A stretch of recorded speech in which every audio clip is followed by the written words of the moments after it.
Hello friends, welcome back to channel Electronics Monk. In this video we are going to learn how we can interface our 7 segment LED display with Arduino using a 8-bit shift register IC.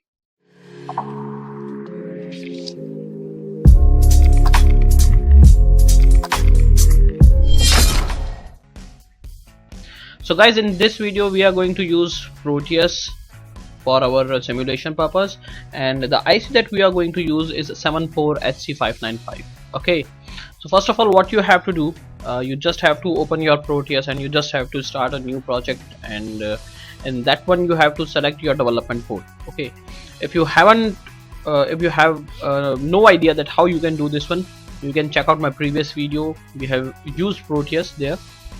So here we are using these two different devices. You can see here, you can go to the devices and you can write 74HC595.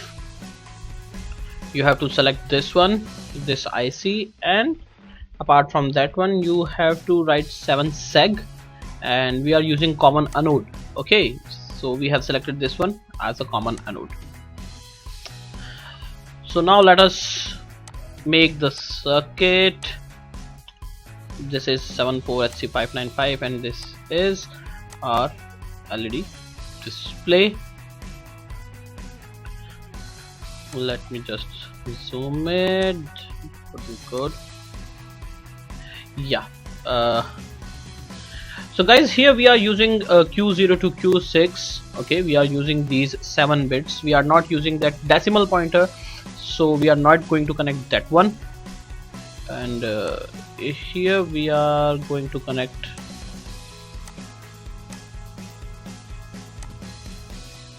directly like this.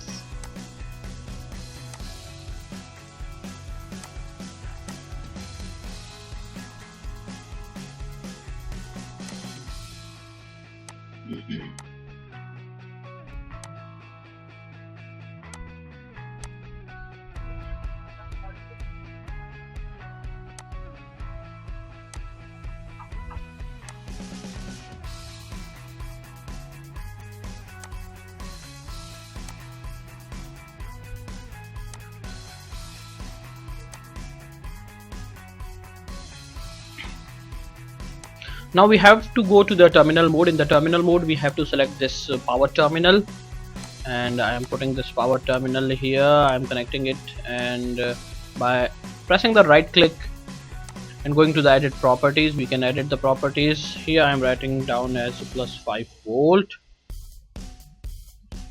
Plus 5 volt. Okay. Now apart from that one, there are different pins on this 595 IC. These pins are like SHPC, the 11th number pin. This SHPC is nothing but a clock pin. We'll connect this one to our pin number 4 of the Arduino. Okay, so let me just select this default terminal, place this one directly here, and let me connect all these pins directly, and we'll connect SHCP to IO pin number 4.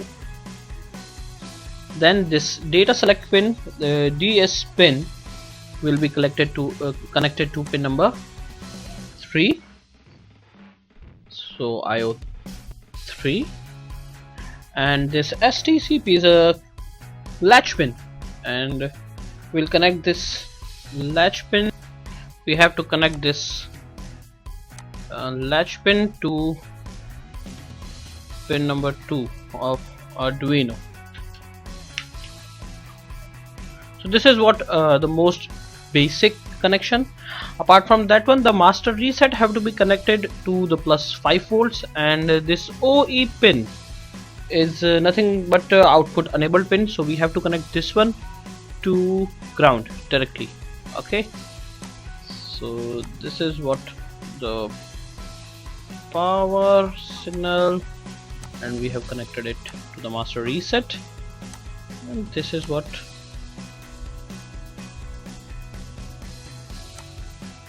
ground, and we have connected our output enable to the ground. Let's rename it to plus 5 volt, pardon.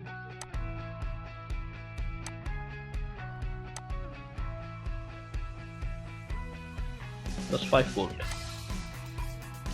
Okay, so this is the most basic circuit. Now take a look at this picture.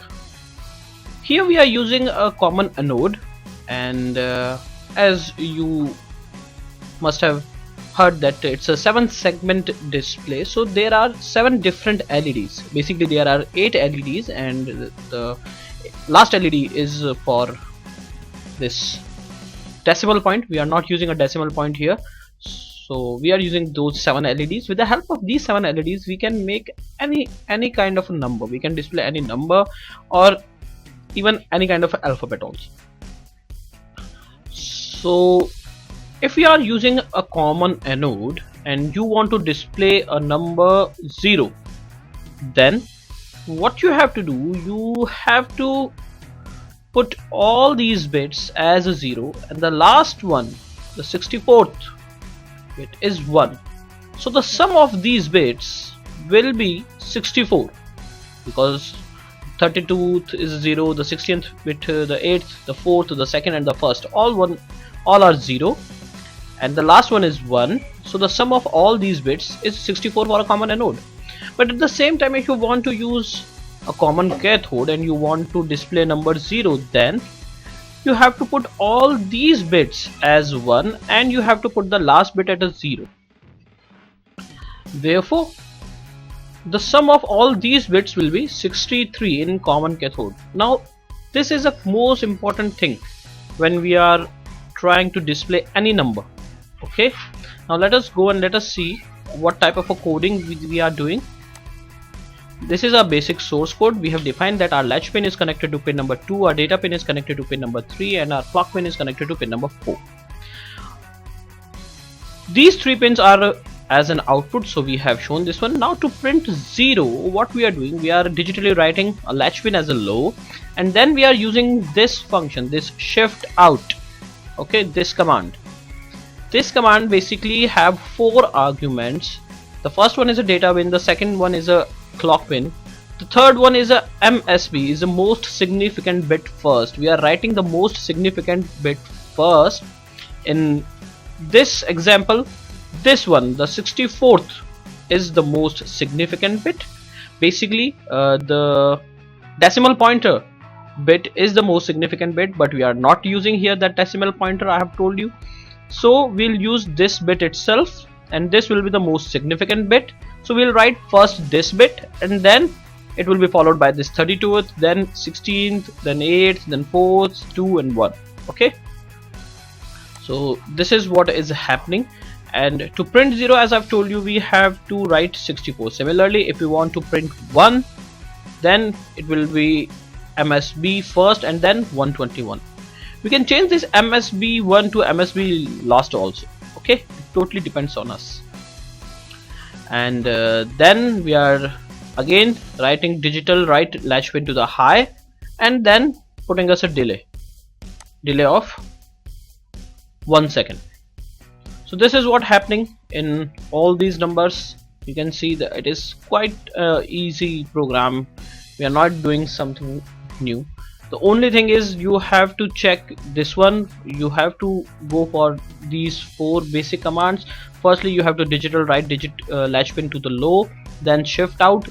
It will have 4 arguments: data pin, clock pin, MSB first, and a 64 if you want to print 0. If you want to print 1, then 121. If you want to print 2, then 36, and for the rest of the number you can see this table. Okay, if you are using common anode, then these are the numbers, and if you are using common cathode, then these are written in red. Okay, now it's a basic like summation using that simple binary numbers or binary digits, so it is not that complicated. We are not getting into the depth of this topic. So we have written a basic code here, and now let us just try to simulate this one. Let us see.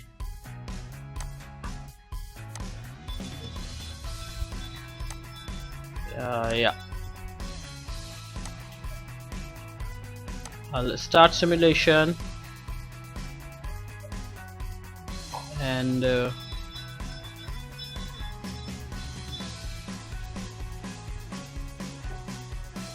is simulating, and now you can see, yeah, we are getting 0, 1, 2, 3, 4, 5, 6, 7, 8, and 9. Correct, absolutely correct. So this is what we are required to have. We are getting this output. You can try it on your Arduino. You can simulate it either on 123D circuits, circuits.io, or on a Proteus. It's totally up to you. So I hope you'll found this video useful. If it is so, please press the like button, please subscribe our channel, and share this video with your friends. Thanks for watching. Bye bye.